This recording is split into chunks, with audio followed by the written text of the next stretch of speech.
An independent Scotland could be forced to beg the International Monetary Fund (IMF) for help, an economist has warned.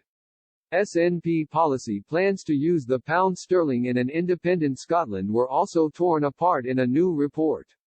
The policy, outlined in the SNP's Sustainable Growth Commission, said Scotland would use the pound sterling as a temporary step before a Scottish currency is created. But economists have played down the idea in a devastating new report by pro-union think tank These Islands. Dame Deanne Julius, a founding member of the Bank of England's Monetary Policy Committee, said it was a hugely risky experiment for Scotland.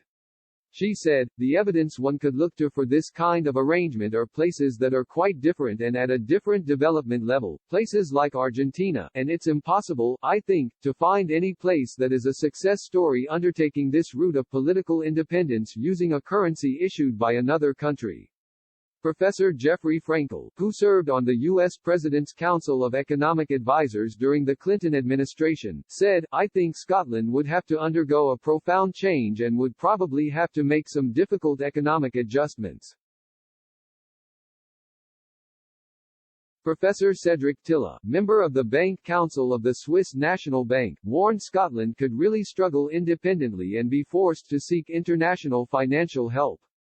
He said, looking at the massive Scottish fiscal and current account deficits, my advice to the new Prime Minister, should the country split off, would be to address these structural challenges or develop good links with the IMF, because she or he might well need their assistance in the future.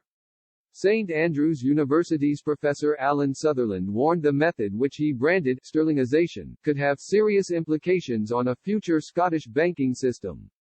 He said, some borrowers will just not get mortgages anymore, some businesses will not get loans, rates of interest will be much higher.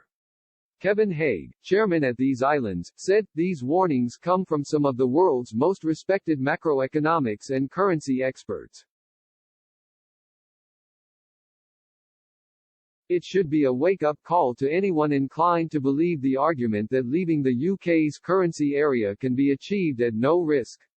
Concerns have previously been raised over Scotland's economic sustainability as an independent country after the latest Government Expenditure and Revenue Scotland (GERS) figures showed Scottish spending amounted to £15.1 billion more than ministers received in revenues.